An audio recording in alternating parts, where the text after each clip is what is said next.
It's a pleasure to be here today.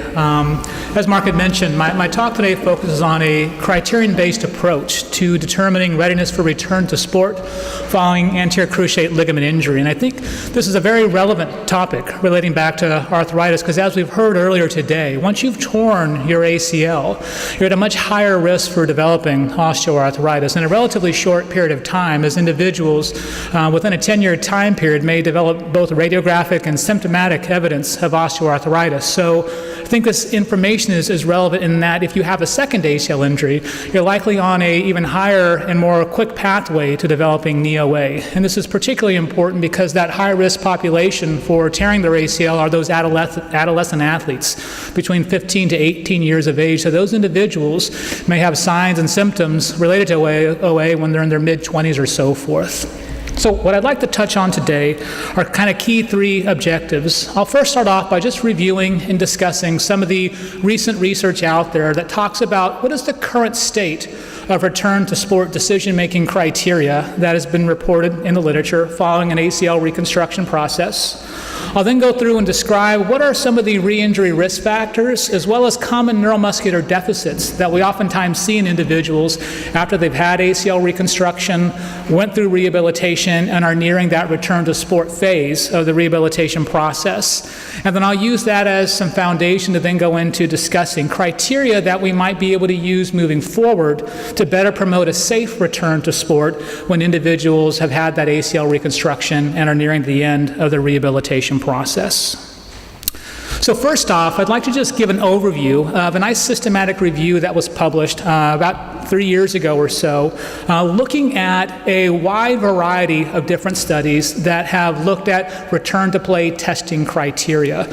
So in this particular systematic review, they reviewed nearly 90 studies that had some type of functional performance testing that was involved with their particular research study.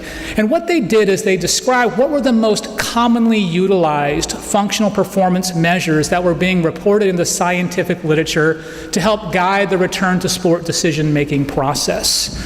Some of the things that they noted is that time seems to be one of the most common things reported, where most individuals, when they were around 6 months, would do some type of functional testing to determine were they ready to return to sport. So time was a commonly utilized criteria, 6 months being the most common time period when people get ready to return to sport.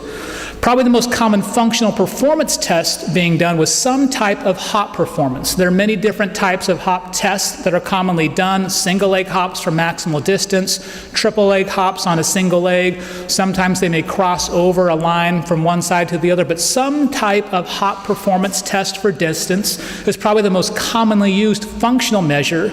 And then after that, strength tests. Quadriceps being the most commonly tested muscle, hamstrings being the second most commonly tested muscle. And for criteria for both the hop and the quadricep or muscle strength test, using a value of being at least 90% symmetrical with the uninvolved limb, referred to as that limb symmetry index, that's the most commonly used passing criteria for either hop tests, strength tests, or other types of tests that may be used less frequently in the scientific literature.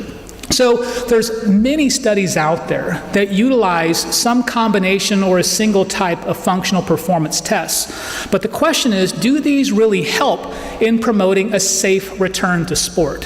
So to start off, what I'd like to do is just provide an operational definition for what I consider a safe return to sport. After you've torn your ACL, you're never going to go back to sport with a 0 probability of having another type of injury. But perhaps the best that we can do in providing a safe return to sport is when we can return that person back to play where their chance of having a re-injury will be equal to their chance of having that primary injury, because there's always going to be some inherent risk to participating in any type of sport out there.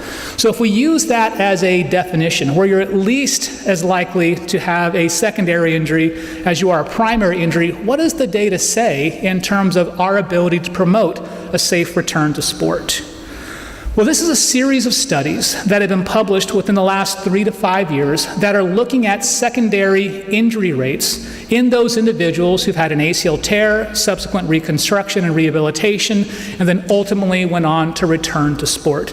And you'll see some really interesting similarities in terms of the findings. Even though these are very different populations, very different types of sporting backgrounds, we see that roughly on average about 30% of the individuals who return to sport after an ACL reconstruction have a secondary ACL injury to the same side where they might rupture the graft that was put in place, or to the contralateral side, the quote-unquote healthy limb, after they return to sport. The other thing to point out about these data is that these are all based on about a 2 to 3 year follow-up time period after ACL reconstruction. So these aren't 5 to 10 year outcomes. These are just a 2 to 3 year window of time, and we're seeing relatively high secondary injury rates, on average around 30%. If you take that average re-injury rate value and consider how does that then contrast to what just is the average prevalence for primary ACL injury,